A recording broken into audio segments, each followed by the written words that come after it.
ইয়া রাসূলুল্লাহ সাল্লাল্লাহু আলাইহি ওয়াসাল্লাম, আল্লাহ রাব্বুল আলামিন আপনাকে দুটি প্রস্তাব দিয়েছেন, এই দুটি প্রস্তাবের মধ্যে একটি আপনাকে গ্রহণ করতে হবে। আল্লাহ প্রস্তাব দিয়েছেন দুটি, এর মধ্যে নির্বাচন করার দায়িত্ব হচ্ছে আপনার, একটিকে আপনি কবুল করতে হবে। আল্লাহর হাবিবের দরবারে জিবরিল আমিন বলেন, ইয়া রাসূলুল্লাহ, আল্লাহ রাব্বুল আলামিনের প্রথম প্রস্তাব হচ্ছে কিয়ামত পর্যন্ত যত উম্মত আপনার এই জমিনে আগমন করবেন, এই সমস্ত উম্মতের মধ্য হইতে আল্লাহ একটি অংশকে দুই ভাগ করে, অর্থাৎ দুই ভাগ করে একটি ভাগকে আল্লাহ জান্নাতি বানিয়ে দিবেন। আল্লাহর হাবিব জানতে চাইলেন, জিবরিল আমিন আলাইহিস সালাম আর কি প্রস্তাব আমার আল্লাহ আমাকে দিয়েছেন? জিবরিল আমিন আলাইহিস সালাম বলেন, ইয়া রাসূলুল্লাহ, আল্লাহ দ্বিতীয় প্রস্তাব আপনাকে দিয়েছেন, কিয়ামতের কঠিন দিন যখন হবে আল্লাহ রাব্বুল আলামিন আপনাকে শাফাআতের অধিকার দান করবেন, আপনি সুপারিশ করবেন। আল্লাহর হাবিব চিন্তা করলেন, যদি অর্ধেক উম্মত জান্নাতি হয় তাহলে অর্ধেক হবে জাহান্নামী, আমার আল্লাহর প্রথম প্রস্তাবকে আমি গ্রহণ করব না। আল্লাহর হাবিব চিন্তা করলেন, আমার আল্লাহ যে আমাকে সুপারিশ করার শাফাআতের অধিকার দিয়েছেন, এই দ্বিতীয় প্রস্তাবটি আমি গ্রহণ করে নিব। কিয়ামতের ময়দান যখন কায়েম হবে, আমি আমার উম্মতের পক্ষে আল্লাহর দরবারে সুপারিশ করে আমার উম্মত গুলাকে জাহান্নাম থেকে মুক্তি দিয়ে জান্নাতে নিয়ে যাব। এজন্য আল্লাহ রাসূল বলেন যে ফাখতারতু শাফা, আমি মুহাম্মদুর রাসূলুল্লাহ আল্লাহর প্রস্তাব, দ্বিতীয় প্রস্তাব গ্রহণ করেছি, শাফাআতকে গ্রহণ করেছি। সুবহানাল্লাহ। দুরূদ শরীফ পড়ুন, সাল্লাল্লাহু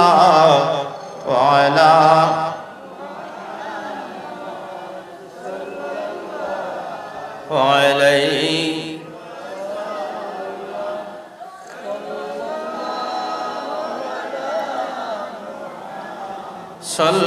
সাল্লাল্লাহু আলাইহি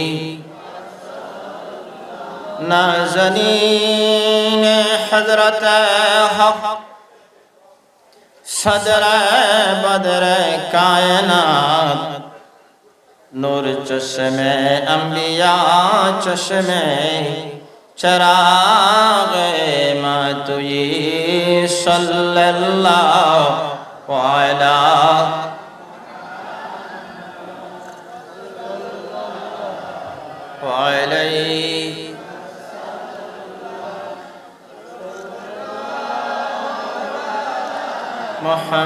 মুহাম্মদ সাল্লাল্লাহু ইয়া মালিকি কুন শাফিঈ ফি ফাকাতি ইন্নী ফাকীরুন ফিল ওয়ারা লিগিনাকা সাল্লাল্লাহু আলা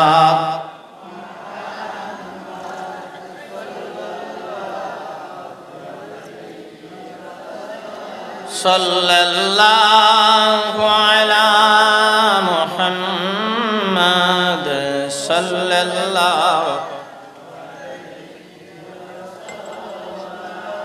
মুহতারাম হাজিরিন, আমরা কেন রাসূল করিম সাল্লাল্লাহু আলাইহি ওয়াসাল্লামের আলোচনা করব? এর ফজিলত কি? আল্লাহ রাসূলের আলোচনা করলে রাসূলুল্লাহ খুশি হন, আর রাসূলুল্লাহ যদি খুশি হয়ে যান তাহলে আল্লাহও খুশি হয়ে যায়। আল্লাহকে পেতে হলে রাসূলকে খুশি করতে হবে, রাসূলের অনুসরণ করতে হবে। আল্লাহ রাসূলের একজন কবি ছিলেন, যার নাম ছিল শায়রুর রাসূল, যার নাম ছিল হাসান ইবনে সাবিত। রাসূলের ওই সাহাবী হাসান ইবনে সাবিত রাদিয়াল্লাহু তাআলা আনহু রাসূল করিম সাল্লাল্লাহু আলাইহি ওয়াসাল্লামের প্রশংসা করতেন। আল্লাহর হাবিবের শানে কবিতা লিখে প্রশংসা করতেন, কসিদা পাঠ করতেন। হাসান ইবনে সাবিত রাদিয়াল্লাহু তাআলা আনহুর প্রতি আল্লাহর হাবিব রাহমাতুল লিল আলামিন খুশি হয় আল্লাহ রাব্বুল আলামিনের দরবারে দোয়া করতেন, আল্লাহ আমার হাসানকে জিবরিল আমিন দ্বারা তুমি সাহায্য করো। খুশি হয়ে দোয়া করতেন, হাসানকে জিবরিল আমিন দ্বারা সাহায্য করো। এজন্য রাসূলের প্রশংসায় যারা পঞ্চমুখ থাকবেন, তাদের সাহায্য থাকবেন জিবরিল আমিন আলাইহিস সালাম, এবং যারা রাসূলের প্রশংসা করবেন এবং শুনবেন, আল্লাহ তাদের হৃদয়ের মধ্যে ঈমানের নূরকে আরো প্রজ্বলিত করে দিবেন। সুবহানাল্লাহ। ঈমান হচ্ছেন রাসূল করিম সাল্লাল্লাহু আলাইহি ওয়াসাল্লামের ভালোবাসার নাম হচ্ছে ঈমান।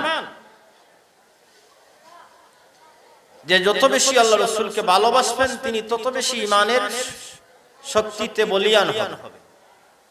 আর যার হৃদয়ে ঈমানের যত বেশি শক্তিশালী অবস্থান থাকবে, যার যত মহব্বত আল্লাহ রাসূলের প্রতি বেশি থাকবে, তিনি ময়দানে মাহশরে মুহাম্মদুর রাসূলুল্লাহর সাথী হবেন। সুবহানাল্লাহ। আল্লাহ রাসূলের সাথী হওয়ার জন্য হুব্বে রাসূল তথা রাসূলের ভালোবাসা আবশ্যক। মুহতারাম হাজিরিন, আমি যে আয়াতে কারিমা পাঠ করেছি সূরা দোহা, আল্লাহ রাব্বুল আলামিন তার হাবিবকে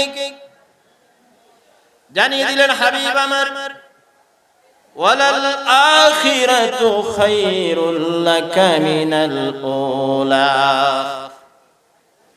হাবিব আমার, বন্ধু আমার, আপনার এই ইহকালের চাইতে পরকাল জগৎ আপনার অতি উত্তম। জোরে বলুন সুবহানাল্লাহ। হাবিব আমার, বন্ধু আমার, আপনার এই ইহকালের চাইতে পরকাল অতি উত্তম। এই ইহকালে আপনি তাবলীগে দ্বীনের জন্য অনেক কষ্ট করেছেন, জিহাদের ময়দানে গিয়েছেন, অভুক্ত অবস্থায় থেকেছেন, রক্ত মুবারক প্রবাহিত করেছেন। আপনার যখন ইন্তেকাল হয়ে যাবে, আপনার ইহকালের চাইতে পরকাল উত্তম হবে। আপনার ইহকালের চাইতে পরকাল অতি উত্তম হবে। আমি আল্লাহর জান্নাতুল ফিরদাউসের মেহমান আপনি হয়ে যাবে। এজন্য আল্লাহ বলেছেন আপনার ইহকালের চাইতে পরকাল উত্তম। এবং আমাদের জন্য রাসূলুল্লাহ সাল্লাল্লাহু আলাইহি ওয়াসাল্লামের ইন্তেকালও আমাদের জন্য উত্তম। আল্লাহ রাসূল বলেছেন, হায়াতি খায়রুল লাকুম। হে সাহাবায়ে কেরামরা, আমার জীবন তোমাদের জন্য উত্তম, আমার জীবন তোমাদের জন্য কল্যাণকর। এজন্য কল্যাণকর যে আমি তোমাদের মধ্যে আসি, তোমরা আমার সম্মুখে হাজির হবে, তোমরা আমার সাক্ষাৎ লাভ করবে, আমার কাছে ওহী আসবে, ওহীর বিধান তোমরা লাভ করবে, আমার সাহচর্য লাভ করবে, আমি তোমাদের সাথে কথা বলবো, এজন্য আমার হায়াত তোমাদের জন্য উত্তম। আল্লাহ রাসূল বললেন, ওয়া মামাতি খায়রুল লাকুম, আমার ইন্তেকালও তোমাদের জন্য উত্তম। আমার জীবন তোমাদের জন্য কল্যাণকর, আবার আমার ইন্তেকালটাও তোমাদের জন্য মঙ্গলজনক। সাহাবায়ে কেরামরা বাকি অংশ বুঝলেন না। আল্লাহ রাসূলকে আরজ করলেন, ইয়া রাসূলুল্লাহ, আপনার ইন্তেকাল কিভাবে আমাদের জন্য কল্যাণকর? আল্লাহ রাসূল তখন জবাব দিলেন যে আমার ইন্তেকাল তোমাদের জন্য এজন্য কল্যাণকর, প্রত্যেক সপ্তাহের 2 দিন তোমাদের আমলনামা আমার কাছে প্রেরণ করা হবে, আমার কাছে তোমাদের আমল পাঠানো হবে। তোমাদের যাদের উত্তম আমল দেখবো, আমি খুশি হয়ে আল্লাহর শুকরিয়া আদায় করব। আর যাদের আমল মন্দ দেখবো, আমার ইন্তেকালের পর তোমাদের আমল আমার কাছে পাঠানো হবে। যাদের আমল আমি মন্দ দেখবো, তাদের জন্য আমি আল্লাহ রাব্বুল আলামিন তোমাদের জন্য আল্লাহ রাব্বুল আলামিনের কাছে মাগফিরাত তলব করব। সুবহানাল্লাহ। আল্লাহ রাসূল এখনো আমাদের জন্য দরবারে আকদ্দস হইতে মদিনা মুনাওয়ারা হইতে উম্মতের জন্য আল্লাহ রাব্বুল আলামিনের কাছে ফরিয়াদ করতেছেন। সুবহানাল্লাহ। এই নবীর আলোচনা শুনতে মন চায়। হাজিরিন, আল্লাহ রাব্বুল আলামিন জানালেন, ওয়ালাল আখিরাতু খায়রুল লাকা মিনাল উলা ওয়ালা সাওফা ইউতিকা রাব্বুকা ফাতারদা। হাবিব আমার, শীঘ্রই তো নিয়ামত আমি আপনাকে দান করব, যে নিয়ামত পেয়ে আপনি রাহমাতাল লিল আলামিন খুশি হয়ে যাবে। ওয়ালা সাওফা ইউতিকা রাব্বুকা ফাতারদা। আমি আপনাকে এত নিয়ামত দান করব যে আপনি নিয়ামত পেয়ে খুশি হয়ে যাবেন। এই আয়াতের শানের নজুল হচ্ছে, আয়াতে কারিমা নাজিলের কারণ হচ্ছে তাফসিরে মাজহারি, তাফসিরে মারিফুল কোরআন সহ আরো তাফসিরের মধ্যে রয়েছে। আল্লাহর হাবিব সাল্লাল্লাহু আলাইহি ওয়াসাল্লাম ইব্রাহিম আলাইহিস সালামের একটি দোয়া পাঠ করলেন, যে দোয়া ইব্রাহিম আলাইহিস সালাম তার উম্মতের জন্য করেছিলেন। আল্লাহর খলিল ইব্রাহিম আলাইহিস সালাম তার উম্মতের জন্য দোয়া করলেন, ফামান তাবিআনি ফাইন্নাহু মিন্নি ওয়া মান আসানি ফাইন্নাকা গফুরুর রহিম। আল্লাহ যারা আমার অনুসরণ করে তারা আমার দলভুক্ত, আর যারা আমার অবাধ্য, রব্বুল আলামিন তোমার শান হচ্ছে তুমি হচ্ছে গফুরুর রহিম, তাদেরকে ক্ষমা করে দাও। ইব্রাহিম আলাইহিস সালামের এই দোয়া রাসূল করিম সাল্লাল্লাহু আলাইহি ওয়াসাল্লাম পাঠ করলেন। পাঠ করে চিন্তা করেন যে ইব্রাহিম খলিল তার উম্মতের জন্য এই দোয়া করেছেন, আমি আমার উম্মতের জন্য কি দোয়া করব? আল্লাহর হাবিব হাবিবুল্লাহ সাল্লাল্লাহু আলাইহি ওয়াসাল্লামের হৃদয় মুবারক ব্যথিত হয়ে যায়। ইব্রাহিম আলাইহিস সালাম এই দোয়া করেছেন, আমি আমার উম্মতের জন্য কি দোয়া করব? এই বলে উম্মতের জন্য আল্লাহ রাব্বুল আলামিনের দরবারে হাত উঠিয়েছেন। এর পরক্ষণে আবার ঈসা আলাইহিস সালামের একটি দোয়া পাঠ করলেন। ঈসা আলাইহিস সালাম তার উম্মতের জন্য যে দোয়া করেছিলেন, আল্লাহর নবী ঈসা আলাইহিস সালাম আল্লাহ রাব্বুল আলামিনের কাছে দোয়া করেন, ইন তুআযিবহুম ফাইন্নাহুম ইবাদুক ওয়া ইন তাগফির লাহুম ফাইন্নাকা আনতাল আজিজুল হাকীম। রব্বুল আলামিন আমার উম্মতের অবাধ্য, রব্বুল আলামিন আমার উম্মতদেরকে তুমি মাফ করে দাও, মাফ করে দিলেও তারা তোমার বান্দা, আর তুমি যদি শাস্তি দ্বারা ওদেরকে গ্রেফতার করে নাও তাহলেও তারা তোমার বান্দা। তোমার শান হচ্ছে আজিজ, তোমার নাম হচ্ছে গফুর। আল্লাহর হাবিব রাসূলুল্লাহ সাল্লাল্লাহু আলাইহি ওয়াসাল্লাম এই দুই নবীর দুটি দোয়া পাঠ করেন। হৃদয় মোবারক ব্যথিত অবস্থায় আল্লাহ রাব্বুল আলামিনের দিকে হাত মোবারক উত্তোলন করে বারবার আল্লাহর দরবারে ফরিয়াদ করেন, আল্লাহ ইব্রাহিম খলিল তার উম্মতের জন্য এই দোয়া করেছেন, ঈসা আলাইহিস সালাম তার উম্মতের জন্য এই দোয়া করেছেন। রব্বুল আলামিন কিয়ামতের কঠিন দিন যখন আগমন করবে, আমি মুহাম্মদুর রাসূলুল্লাহর উম্মতের কি অবস্থা হবে, আমার উম্মতের কি অবস্থা হবে? আল্লাহ রাসূল হাত মোবারক আকাশ পানে উত্তোলন করে বারবার বলেন, আল্লাহুম্মা উম্মতি, আল্লাহুম্মা উম্মতি, আল্লাহুম্মা উম্মতি। আল্লাহ হচ্ছেন সামিউম বাসির, সব দেখেন শুনেন, আল্লাহর ইলমের মধ্যে সব জানা রয়েছে। এরপরে জিবরিল আমিনকে বলেন, জিবরিল আমিন আলাইহিস সালাম তুমি আমার বন্ধুর কাছে যাও, আমার বন্ধু আমার দরবারে হাত মোবারক উত্তোলন করেছেন, আমার বন্ধুর হৃদয় মুবারক ব্যথিত অবস্থায় দেখতেছি, তুমি আমার বন্ধুর কাছে যাও। জিবরিল আমিন আলাইহিস সালাম রাসূল মাকবুল সাল্লাল্লাহু আলাইহি ওয়াসাল্লামের দরবারে আকদ্দস হাজির হয়ে বলেন, ইয়া রাসূলুল্লাহ, আল্লাহ রাব্বুল আলামিন আমাকে আপনার কাছে প্রেরণ করেছেন, আপনি কেন হাত উত্তোলন করেছেন, আর কেনই বা আপনার হৃদয় মুবারক ব্যথিত? আল্লাহর হাবিব জবাব দিলেন, জিবরিল আমিন আলাইহিস সালাম আমি আমার জন্য আল্লাহ রাব্বুল আলামিনের দরবারে হাত উঠাই নাই। ও হে জিবরিল, আমার রাব্বুল আলামিনের দরবারে জানিয়ে দাও, আমার আল্লাহ রাব্বুল আলামিন আমাকে প্রস্তাব দিয়েছিলেন আমি যেন নবুয়তকে গ্রহণ করি, পাশাপাশি এই পৃথিবীর সালতানাত তথা পৃথিবীর যেন বাদশা হই। আমি আমার আল্লাহ রাব্বুল আলামিনের এই প্রস্তাবের পরিপ্রেক্ষিতে আমার আল্লাহ রাব্বুল আলামিনকে জানিয়ে দিয়েছিলাম, আল্লাহ পৃথিবীর বাদশাহীর কোনো প্রয়োজন নেই, আমি তোমার কাছে নবুয়ত রাসালাত পাশাপাশি উবুদিয়ত চাই, তোমার দাস হতে চাই। ওহে জিবরিল আমিন আলাইহিস সালাম আমি আমার জন্য রাব্বুল আলামিনের দরবারে হাত উঠাই নাই, আমি হাত উঠিয়েছি কিয়ামত যখন হবে, কঠিন দিন হবে, যখন সূর্য যখন কাছাকাছি থেকে আলো দান করবে, তাপ দিবে, ওই দিন আমার গুনাহগার উম্মতের কি হবে এই চিন্তা করে আমি আমার আল্লাহর দরবারে হাত উঠাইলাম। জিবরিল আমিন আলাইহিস সালাম দরবারে ইলাহিতে হাজির হয়ে বলেন, ইয়া আল্লাহ, তোমার হাবিব তো তার জন্য হাত উঠায় নাই, নিজের জন্য আবেদন করে নাই। আপনার হাবিব, আপনার বন্ধু মুহাম্মদুর রাসূলুল্লাহ সাল্লাল্লাহু আলাইহি ওয়াসাল্লাম উম্মতের চিন্তা ব্যতীত আপনি কিয়ামতের দিন তার উম্মতের জন্য কি ফয়সালা দিবেন এই চিন্তায় চিন্তিত হয়ে হাত মোবারক উত্তোলন করেছে। আল্লাহ রাব্বুল আলামিন জানিয়ে দিলেন, জিবরিল আমিন আলাইহিস সালাম, যাও তাড়াতাড়ি যাও আমার বন্ধুর দরবারে যাও, আমার বন্ধুকে জানিয়ে দাও কিয়ামতের দিন আমার বন্ধুর উম্মতের বিষয়ে আমি আল্লাহ এমন ফয়সালা দান করব, এমন বিচার করব, এমন ফয়সালা প্রদান করব যে ফয়সালা পেয়ে আমার বন্ধু রাহমাতাল লিল আলামিন আমার প্রতি খুশি হয়ে যাবে।